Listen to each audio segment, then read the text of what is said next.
All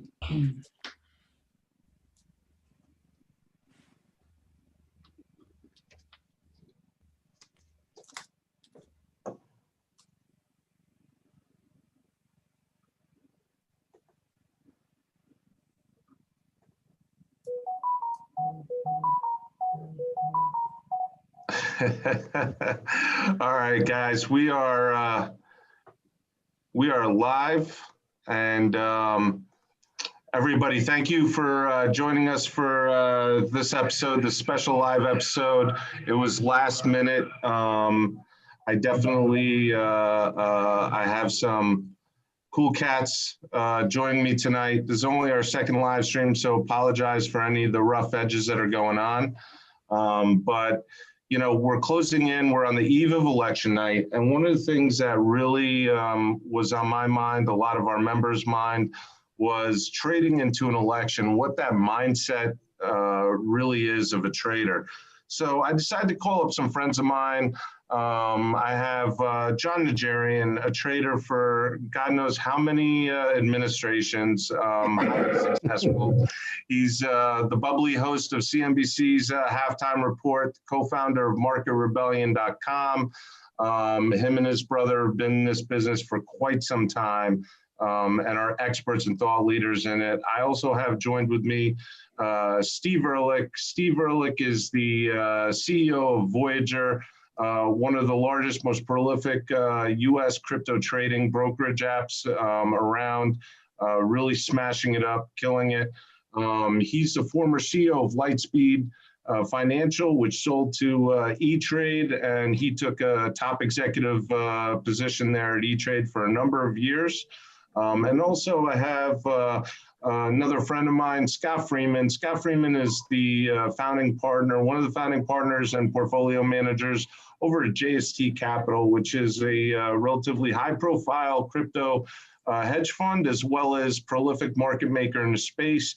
He is a former MD at Bank of America, running their electronics foreign exchange trading unit. And before that, impressive career as an attorney.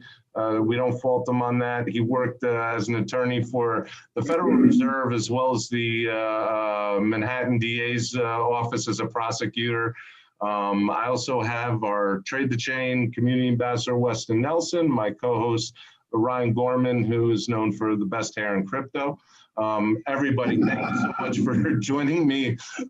I mean, I think I called everybody in the last hour and pieced this together. So thanks a lot, guys. Really appreciate it.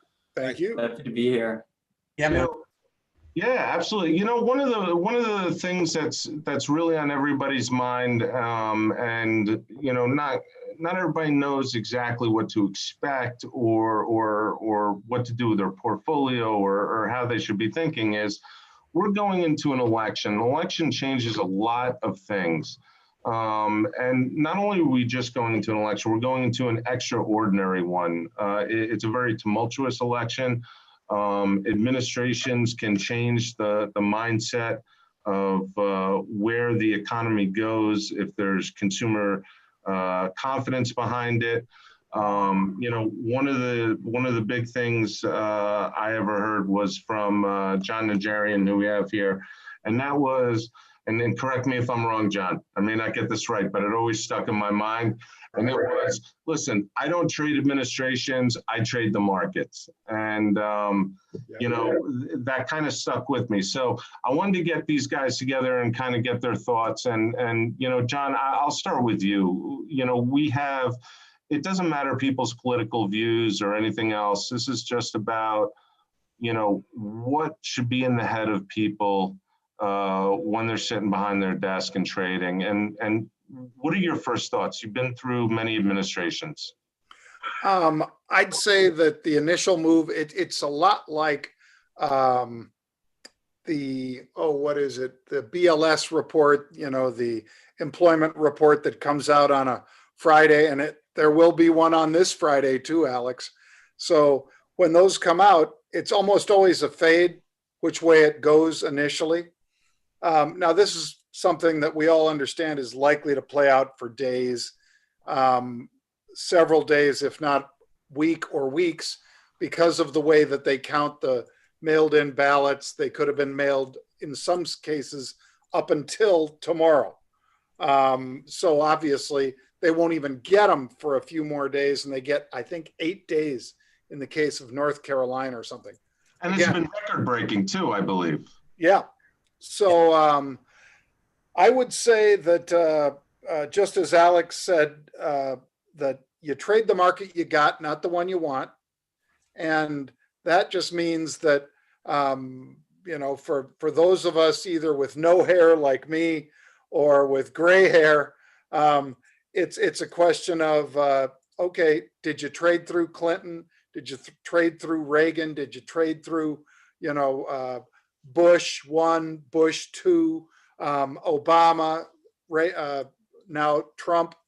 And the answer is, if you did and you made money, you don't really fear it, because you're going to react to what the market gives you in whatever that is. If it's Obama and they end up doing healthcare, you're going to buy the crap out of the health insurers, because he's virtually forcing people into purchasing healthcare insurance.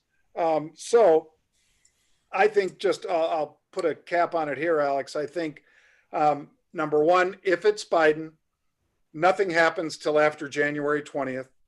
And then nothing really happens until March, because whatever he gets, it's going to go through the House and the Senate. You guys all know that. By the time it gets pushed out, that is going to be in March. That's why I've said that it's such a big mistake that they haven't given any stimulus since July 31st. But again, you trade the market you got, not the one you want. So what I would say is, if it's Biden and a blue Congress, I think it's going to be really good for EEM, emerging markets. I think it would be very good for crypto, huge for crypto. If it goes blue. Yeah, because they're going to tack on 3 to 5 trillion in debt, with a new stimulus. Right. I don't think it's nearly that big if, the Republicans are there. That's under a blue wave, guys. I'm saying that. Right. But Democrats have been outspoken in their opposition to, crypto and blockchain. Oh yeah. I don't think they'll go after it, Ryan. Yeah. I think it'll be the world's reaction to degrading the dollar. If you degrade the go-to currency that severely, that's why I don't think the Democrats are going to embrace. Nobody in government seriously wants to embrace crypto, because it means they're stuck. They're this close to Europe when they do that, because they won't be able to print money. And that's why Satoshi did it, right? Because he was against the printing of money that they could do. So if you think one of the administrations would dramatically increase cash and money supply and everything else, I think that's good for crypto. I'm not saying game theory kicks in at that point, really. Yeah. Around the world, like dominoes. Yep. Accelerates. Yeah, I mean, and you bring up a good point, when it comes to, first of all, we have a lot of correlation with the equity markets and crypto. And you mentioned the stimulus package, a package that has not been signed, regardless of whose fault it is. Americans received one $1,200 check back in whenever. We all forgot about it at this point. They haven't got a second one. I mean, there's just so much chaos going on just in traditional economy that really, I mean, you look at MicroStrategies, you look at Square, you look at all these economies. I mean, you have Steve's company now, which is listed in one of the Bitcoin crypto treasury holdings in the top 10. I mean, traditional businesses are looking for a way out almost. It's crazy. I mean, Steve, what is your point on? What is your we are just telling, and speaking to clients and seeing it from all the clients, loading up on Bitcoin, loading up on some of the other cryptos, taking any dollars they had with us and moving it straight into, because I think John's right. No matter what happens though here, you're going to see either, the Democrat blue wave, and you're going to see more and more people coming into the crypto because there is going to be that stimulus, but it's still going to take time for that to happen. the Republicans, the incumbent holds face and stays in, then again, it's back to there's going to be more volatility in the market. We're seeing, we talked about it earlier, there's all sorts of boarding up of cities because of how this may come up. That's, volatility. And the only way to play that is to go, from a crypto, perspective, is get into the Bitcoin or some of the other tokens. But we're seeing a lot more into Bitcoin. We're seeing people just piling in now, and they're getting ready for what's going to happen over the next couple of weeks. And it's huge for us. And well, it clearly shows from just even reading the report last week. Listen, your company's done phenomenal. Your quarterly earnings were up, astronomical over last year. So it just goes to show how much money is pouring into crypto. Voyager is highly successful year over year so far, but it's also across the board. I think there's just a wave of it. It's a wave, and look, we've been really successful over the last year. Our quarter was great, but it's not stopping there. The amount of people that are coming in, it's kind of why we did, with Tracy McGrady as well. It's because we're trying to get more people to understand that this is the wave of the future.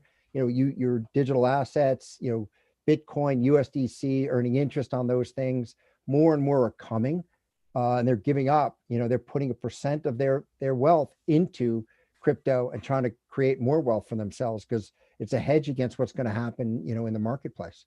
And before I go to Scott, let me ask you this, because I did trade a few fun emails with you, but did you work into the contract with him that you get to play like unlimited one-on-one basketball? I probably stand a foot shorter than him. I do want a Tracy McGrady signed Nick jersey because I think that was good for about half a year or a year. I got to have something good for being a Nick fan, right? It's really not watching basketball. I'm pretty sure you can get it. No worries. Scott, I'll take one. Scott, being a trader for as many years as you've been a trader and dealing with this, and you're in the market making business, so something around an election affects volume and volatility, as well as various other aspects of crypto investing. What are your thoughts going in? Now, from my point of view, I have a lot of clients taking open interest and options on Deribit particularly, although open interest on options across the board. Everybody's saying, Alex, I got to get my trades in locked before the election. What are your thought processes with that? And what do you think you're preparing for? Yeah, I think we see a lot of the same themes as Steve was mentioning, looking at the institutional business, which is where we focus. We've really seen about two themes that have really been interesting. One is the short term. There are a lot of short-term trading opportunities here. There have been a lot of dislocations in the market. We saw volatility come off for a little bit, really up until the last day or so when volatility has picked up again. We expect there will be more volatility. I think people are waiting on the sidelines to wait to see what happens. If you remember back to the last election when Trump won, the S&P sold off, they hit limit down overnight. I'm sure most people remember that, and bounced back up the next day. It was down 5% within like a few hours and came right back up. I think John mentioned, which is what we expect as well, this could take days and weeks. So I think that uncertainty will hang over this market for a while. We expect that the longer term guys, the people who are piling into it, will slow down a little bit. But we do see the same theme that Steve mentioned, where you have more and more people coming into it. The PayPal announcement, every week there's another announcement and more people getting access to crypto. So we still think that there'll be some short-term trading opportunities. As this volatility plays out in the market, you'll have jumps in volatility and then waiting and then jumps in volatility. But we do see longer term, if you're in it for the longer term, we're essentially telling people there's no reason to get out of it. If you're in it, just stay in it. Wait out the storm. The storm will blow over at some point. But look for those short-term trading opportunities, either take advantage of the volatility or just dislocations in the market. We are bullish on the whole ecosystem. We think there will be tremendous growth this year and next year in the ecosystem that's starting to flow through to some of the altcoins now. And we think that trend will continue into the first quarter next year once we get through this election cycle. I think it's hard to predict whether a blue wave or a red wave, how that will affect the crypto ecosystem. I think, this administration has not been really friendly to Silicon Valley. I think the Democratic administration will be more friendly, but how does that translate into, crypto and things like that? It's really hard to predict. I mean, what the OCC did here in the US is pretty bullish, right? And that's under a Republican administration that wasn't favorable to Silicon Valley. One interesting thing is this is a global market. Like crypto is a global business. So we think it'll be very interesting. A lot of the trends do come out of Asia. We think that will continue as well. Though we're getting calls from Asia clients all day. And they're all like the guys who are in the market are just sitting on their hands right now. Like they're not adding to positions other than just taking advantage of small term trading opportunities. Yeah, you mentioned short-term trading opportunities. A lot of times when traditional markets sell off, Bitcoin falls in tandem as people go more risk off to cash or try to cover shorts in traditional assets. I mean, given all the positive momentum lately, do you think that that's still going to be the case now after the mini dip over the weekend before it kind of rebounded, or do you think Bitcoin will be more resilient? That's a good question. Like earlier in the year, there was a really low correlation Bitcoin to other assets. The correlations picked up over the summer and fall. We expect that correlation will start breaking down again next year. There are some real reasons why we think those correlations came into effect. We think longer term, there's really no reason for Bitcoin to be correlated to the S&P or to treasuries. We've seen that. We just honestly don't understand it. Our macro guys and our quants kind of shake their head at it. But we think you have to kind of get through the election cycle. You need to like de-risk the world a little bit, and then we'll start seeing that breakout. Makes sense. Yeah. And does it matter? Is there a thought on whether it's red or blue if there's going to be more or less volatility? Or is it just going to be the same no matter what? We just want red or blue. Like make a decision. Let's get on with life. Like I think we're all just eager to like get on with life already. Like if I get one more phone call to donate or one more text message to donate to some election, I may lose my mind. Like it brings up a third point though, that what about option 3, which is a dragged out contested election? That'll be brutal. It's not going to be fun. That I mean, for traders, but yeah, that is the thing I think people they're not considering. I think it's going to be binary, either or, and I see the odds of a contest or from either party as a very real chance of happening. I think and feel free to correct me if I'm wrong. You guys, Scott, Steve, and John, you're more the experts than I am in this space. But if the election is contested, that uncertainty, that should be good for Bitcoin and for other digital assets, shouldn't it? Our thought. Yeah, it's our thought as well. It'll a race to buy more crypto. You'll see that hit the 15,000 mark pretty quickly if we have we all do a contested election, which probably will happen one way or another. Yeah. Weston, I mean, Weston is the community manager of our tradethechain.com folks, and a lot of traders there, and they were coming to him, and he really precipitated this whole live stream coming together. But Weston, what were some of the sentiments that you were getting, some of the questions being asked to you from the guys about, hey, they were worrisome or something like that? Yeah, so a couple of things. I mean, I think everybody in the United States or the world is a little bit spooked right now, but especially traders and investors, who are trying to figure out how to navigate, these murky waters. And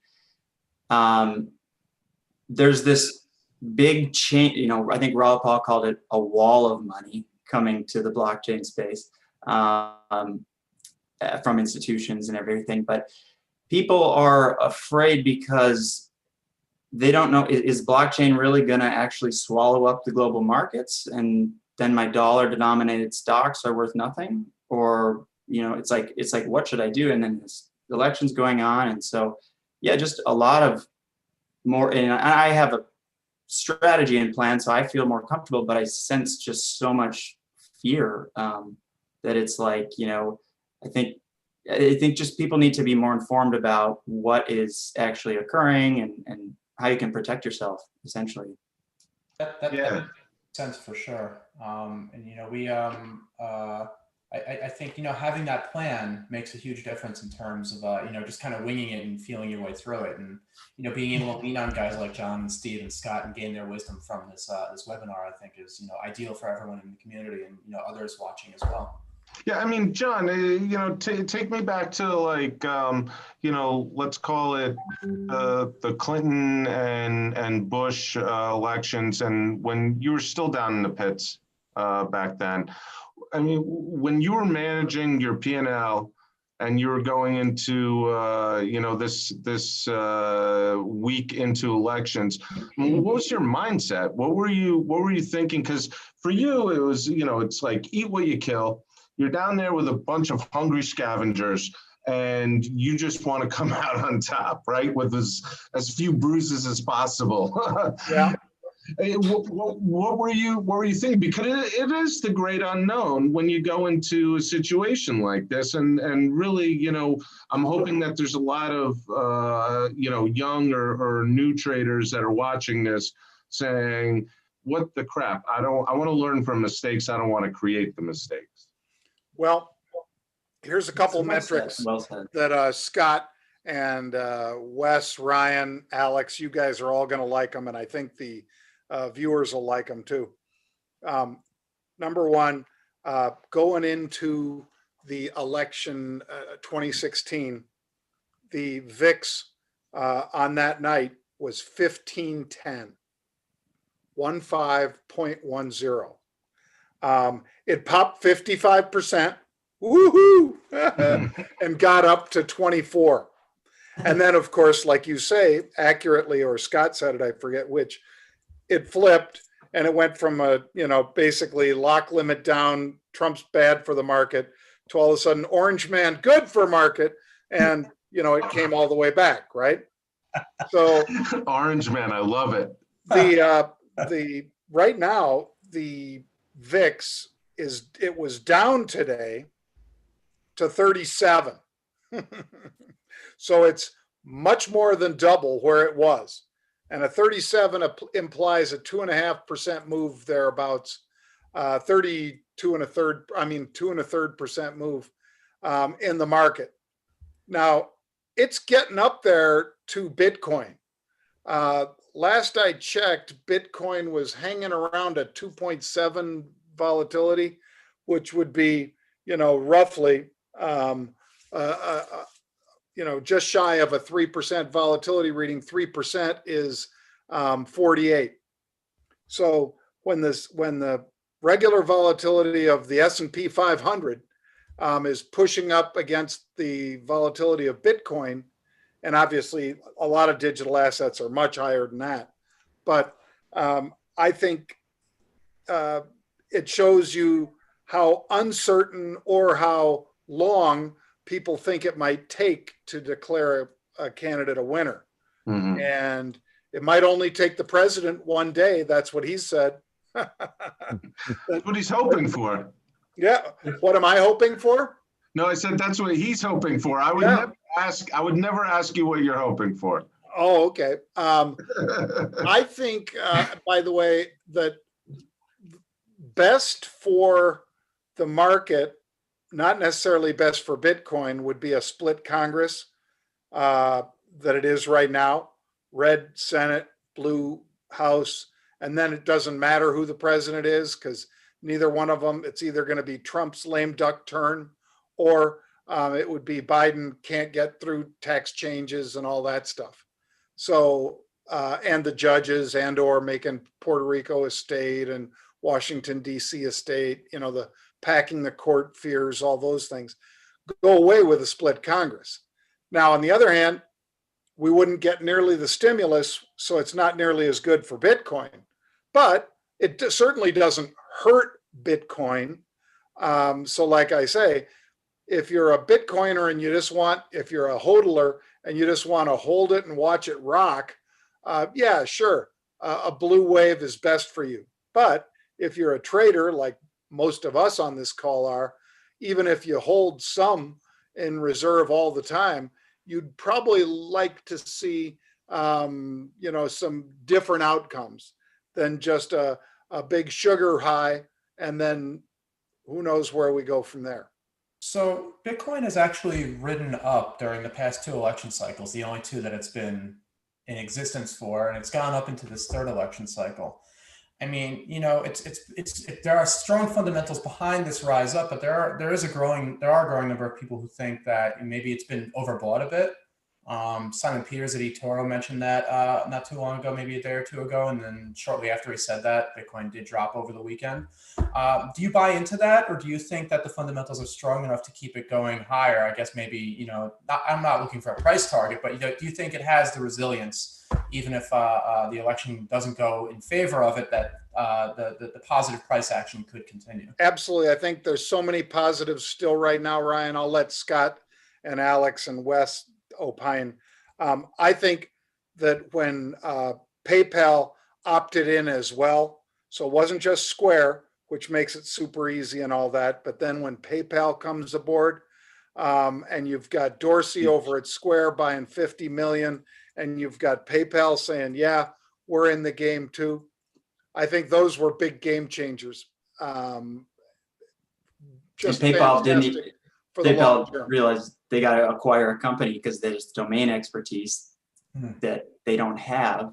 Yep. It's like, whoa, they just know, okay, this is the direction. We got to make a move now, you know? Yep. Yeah, I would double, back what John said there is that, and Wes would use, I mean, they came in, they don't know much about the domain. They're offering a couple of coins. There's a lot more to the ecosystem than just being able to offer it through a quick, simple, easy app at 3% spreads or whatever they charge. I mean, and there's a lot more to it. And I think, what the PayPal thing showed me too was that that a lot of people were fearful of coming into Bitcoin because they thought it could go to zero. The chances of it going backwards to that 0 point is gone. It's out. I mean, it's nearly impossible. It's not at all. Nearly impossible. I think it probably is impossible at this point. I think there's only upside to that. And therefore, then on top of it, it is, it's still somewhat volatile, as John pointed out, and a lot of the altcoins are too. I think finding the right ones behind that gives you some trading opportunity over the next couple of weeks on some of those coins. And long term, though, both, I think, upside on quite a few of these coins, especially Bitcoin. I just think there's no going back to where we were 10 years ago. It's only upward and forward.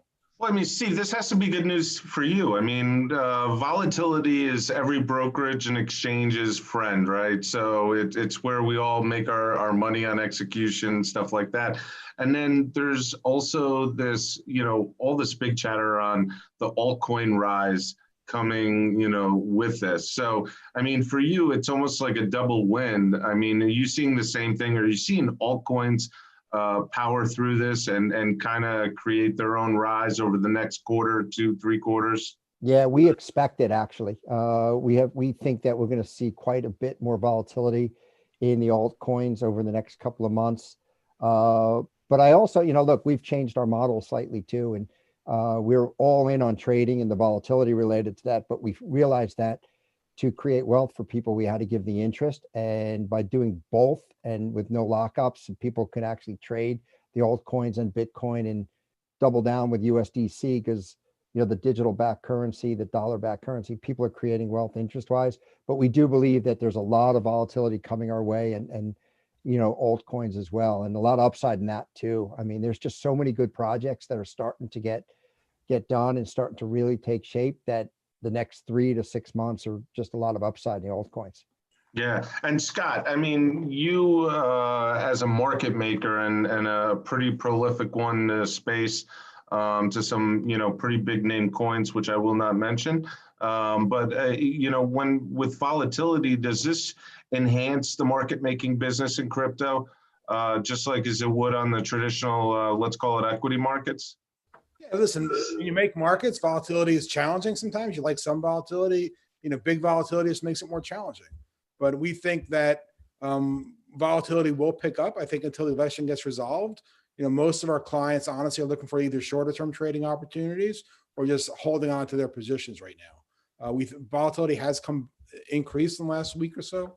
We think it'll probably stay here for the next week or two until the election gets resolved. We are bullish on next year. We also are bullish on the whole DeFi space. We haven't spoken about that at all. I think what's going on in the DeFi and how that evolves next year will be really, it's almost like crypto was in 2017, 2018. That's where we think the DeFi market is. Except now materializing into right. real use case, utility. There's a lot of pretty cool stuff going on in that market right now. Looking at DeFi, a lot of these projects, when they're announced, they pop at the launch, and then they kind of just drift downward or crash downward. Yep. And CJ and Monty, That's a better word. Yeah. The chain episode, they were talking about how a few of them have kind of settled into their natural price, their what should be their fair value. Do you think do you disagree with that sentiment? Do you think that there's still a bit of pop and a drift upward for them, or do you think that they've at least leveled off for the near term? I think we have challenges saying attributing any fundamental value to a lot of the assets in DeFi, right? Because these are not equities. There's nothing behind a lot of them but a promise of what to do going forward. I think it is a very volatile space. The space will continue to be volatile, but I think there's a lot of good projects that are coming out now. With those projects are opportunities to make money, and our clients are constantly asking for us for revenue opportunities, and we're looking. We put a lot of money and energy into DeFi, and we think that for people looking for returns in this ecosystem, we think that's a good market for next year. Well, it's really interesting. I mean, I sat down and had dinner with Stani, who's the founder of Aave, which just did the Land Aave migration in London a couple of weeks ago, and talking about mortgages and proper lending products. And I think DeFi is, right now we're going through a phase of kind of shaking out the DeFi projects, kind of like we did with the ICO projects. I think it is important to the space. I think it's still a very volatile market, but in the long run, it's going to be a transformational tool in the ecosystem for sure. Right. Listen, I've taken up a lot of your guys' time in the this evening. I'm sure you're prepping your own trades for tomorrow, but one last kind of parting thing is, is everybody here bullish on Bitcoin for the post-election? Yep. Yes. Yep. 100%. Maybe short-term drop on uncertainty, but I think outside of that, it's got to go up. I mean, not got to, but the fundamentals are there finally. Yeah, look at the macro. Look what's happening in the world. Blockchain is eating the world. I mean, literally everything will be tokenized, and you can't argue with that. Software ate the world. It's the same. It's an extension of that. So yeah, long term, for sure. Short term, Brian, like you said, yeah, it could be people pullbacks, but yeah, it's a good buy. Absolutely. And Steve, I know you're bullish on Bitcoin, but really in the end, you're kind of like me. Let's just keep the people trading. Yeah, trading, accumulate wealth. Look, I said it the other day in some podcast. I'm a believer at 15K, and I know I don't like to do that, but 15K by the end of the year with Bitcoin. My COO is just on a chart, and he thinks it's going to be sooner than that. Thanksgiving time for that. So we're bullish on the whole industry. Obviously, we wouldn't be in it. And two, I think what Wes said, we think everything's going to get tokenized over time, and be able to trade stocks with crypto, all that stuff. I think is options and stocks with Bitcoin as your denomination and USDC. That's coming. Trust me, it's coming. It's going to be. It's where everything should be fungible. At the end of the day, it's your cash, your assets should be fungible 24/7. There's no reason why we don't. We're not like that. Yeah, and transparent and fast. Listen, I think 15K is a great year-end realistic price. Obviously, you'll every week at Fridays I steal John's two crypto analysts, CJ and Monty. So this Friday we'll see where those technicals are going on Bitcoin charts. But I want to thank everybody for joining this evening. Thank you for the short notice. It's going to be interesting tomorrow, to say the least. Jon Najarian, marketrebellion.com. Go visit him over there. You got Steve Ehrlich, CEO of Voyager, investvoyager.com. You got Scott Freeman, jstcap.com. He probably didn't want me. He's a very private wealth manager in crypto, but I'm still going to plug him. Gentlemen, thank you so much for joining us tonight, and have a great evening. And hopefully whoever you're rooting for tomorrow wins. But like John said, and it's probably not going to be for a couple of weeks. Thanks. Guys. Great All to right, see you. guys. Take it easy. Thank you, Alex. Thanks, Alex. Thanks, Scott. All right, John, Wes. good seeing you. Ryan, nice to see you.